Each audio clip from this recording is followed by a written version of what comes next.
नमस्कार दोस्तों, स्वागत है आप सबका डेली निफ्टी एनालिसिस पर। मेरा नाम है चिराग और आज भी शुरुआत करेंगे निफ्टी के वीकली चार्ट पे जो हमने पिछले वीडियो में भी देखा था, जहां पे 1 और 2 कंप्लीट हो चुके थे और 3 के अंदर हमने डिस्कस किया था कि अगर ये 3 यहाँ पे कंप्लीट हो चुका है तो वो एक्सटेंडेड नहीं है, इसीलिए यहाँ से जो फिफ्थ शुरू हुआ है वो 61% तक जाना चाहिए, राइट।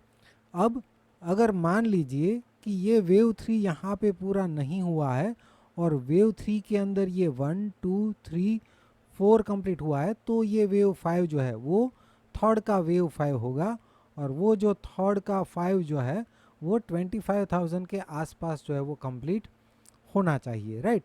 तो यहाँ पे वेव 3 कंप्लीट हुआ है या अभी भी चल रहा है, दोनों ही केसेस में यहाँ से जो बाउंस है वो अभी भी पेंडिंग है, राइट।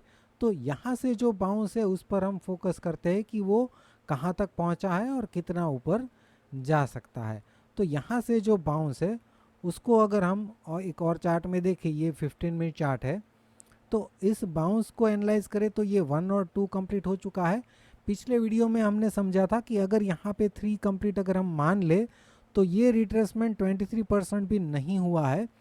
फिर भी अगर हम यहाँ से इसको 3 और 4 मान के चले तो फिफ्थ का रिट्रेसमेंट एक्सटेंशन मिनिमम प्रोजेक्शन यहाँ पे आ रहा था, जो ये पैटर्न देख के हमें लग रहा था कि यहाँ तक आना मुश्किल है बिना कोई रिट्रेसमेंट दिए। तो हमने पिछले वीडियो में भी डिस्कस किया था कि हमें ये थर्ड को हो सकता है कि यहाँ पे शिफ्ट करना पड़ सकता है, राइट। तो उस केस में इसका रिट्रेसमेंट हमने निकाला था ये 23 to 38%, लेकिन वहाँ तक भी 23% तक भी ये नहीं आया और वहीं से ये बाउंस ऑलरेडी स्टार्ट कर चुका है 23,350 से ही, राइट। और ये 23% भी रिट्रेस नहीं हुआ, राइट। फिर भी अगर हम यहाँ पे भले ही 23% रिट्रेस ना हुआ हो, लेकिन अब रिट्रेसमेंट के बाद बाउंस भी अच्छा हुआ है, तो हम इसको 3 और 4 कंसीडर करते हैं। तो फिफ्थ का प्रोजेक्शन अब यहाँ से ये हमें कैंसिल करना होगा, राइट। थर्ड को हमने यहाँ शिफ्ट किया, 4 यहाँ पे, तो फिफ्थ का प्रोजेक्शन आ रहा है 24,260 से लेके 24,822। इस रेंज में ये वेव 5 का बाउंस जा सकता है। अब मान लीजिए कि यहाँ से कोई एक अचानक से डिक्लाइन आता है और ये रिट्रेसमेंट यहाँ तक आता है इसके आसपास, तो हो सकता है कि जो ये पेंडिंग रह गया था वो हो सकता है कि ये कॉम्प्लेक्स करेक्शन में हो, इरेगुलर बन के वापस यहाँ तक आए और फिर ये 4 कंप्लीट करके ऊपर जा सकता है। लेकिन दोनों ही केस में क्या होगा, हमें तो ये पर्टिकुलर टॉप पे जो पैटर्न बनी है उसको देख के समझना होगा कि डाउनसाइड ब्रेक इवन पॉइंट कौन सा हो सकता है। पहले से ऐसा मान के तो हम इसके लिए शॉर्ट नहीं कर सकते, राइट। अगर ये रिट्रेसमेंट ना 23% भले ना हुआ हो लेकिन 4 कंप्लीट कर चुका है तो ये कंटिन्यू ही रहेगा। तो ये जो पूरी पैटर्न है उसको स्मॉलर टाइम फ्रेम में देखेंगे। यहाँ पे अगर हम देखें, हम इसको 4 मान के ही चलेंगे, राइट। अब यहाँ से फिफ्थ जो है उसका 1 और 2 कंप्लीट हो चुका है और ये वेव 3 जो है अब तक जितना हुआ है उसका रिट्रेसमेंट 38% आ रहा है 23,654। अगर इसके नीचे ट्रेड करता है तो हम इस पॉसिबिलिटी के बारे में सोचेंगे कि ये करेक्शन अभी भी चल रहा है और ये इसके नीचे एक बार आके इसके आसपास आके फिर ये 5 के लिए जा सकता है। कब सोचेंगे, जब ये वेव 3 जो प्रोग्रेस में है उसका 23% ब्रेक करे तो ही, अदरवाइज नहीं।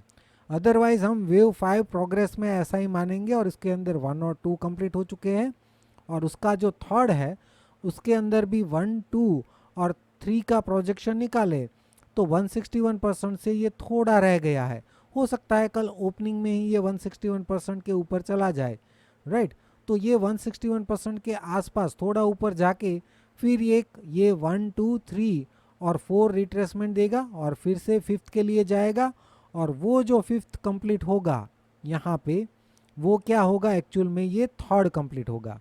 वो थर्ड किसका, यहाँ से जो फिफ्थ शुरू हुआ है उसका थर्ड, फिर से उसके बाद 23 to 38% का रिट्रेसमेंट 4 का और वहाँ से फिर से फिफ्थ का बाउंस। इस तरीके से ये स्टेप बाय स्टेप जाके आगे की तरफ ये मूव कर सकता है। जैसा मैंने बोला कि जब तक इस पूरे थर्ड का जो प्रोग्रेशन है उसका 38% जब तक ब्रेक नहीं करता तब तक नेगेटिव का नहीं सोचेंगे।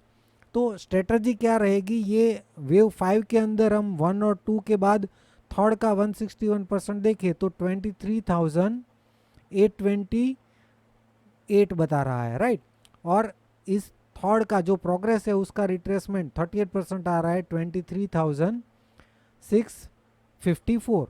मतलब कि इसको डाउनसाइड ब्रेक इवन मान के मिनिमम यहाँ तक का टारगेट हम प्लान कर सकते हैं आने वाले 1-2 वीक में, राइट। तो ये रेंज निकल के आ रही है 23,654 से लेके ऊपर की तरफ 23,828। इसके ऊपर भी ये जा सकता है, लेकिन स्टेप बाय स्टेप, जैसा मैंने बोला, ये 1 2 3 4 और 5, फिर उसके बाद 4, उसके बाद 5, इस तरीके से ये जा सकता है। अभी इमीडिएट बात करें तो यहाँ से लेके यहाँ तक का जो रेंज है ये वो निकल के आ रहा है, करीबन 200 पॉइंट का ये रेंज है, राइट। तो इस रेंज के हिसाब से आप अपना ट्रेड प्लान जो है वो आने वाले टाइम पे बना सकते हैं। वीडियो अगर अच्छा लगा है तो लाइक और शेयर ज़रूर कीजिए। वीडियो देखने के लिए आपका बहुत बहुत शुक्रिया, धन्यवाद।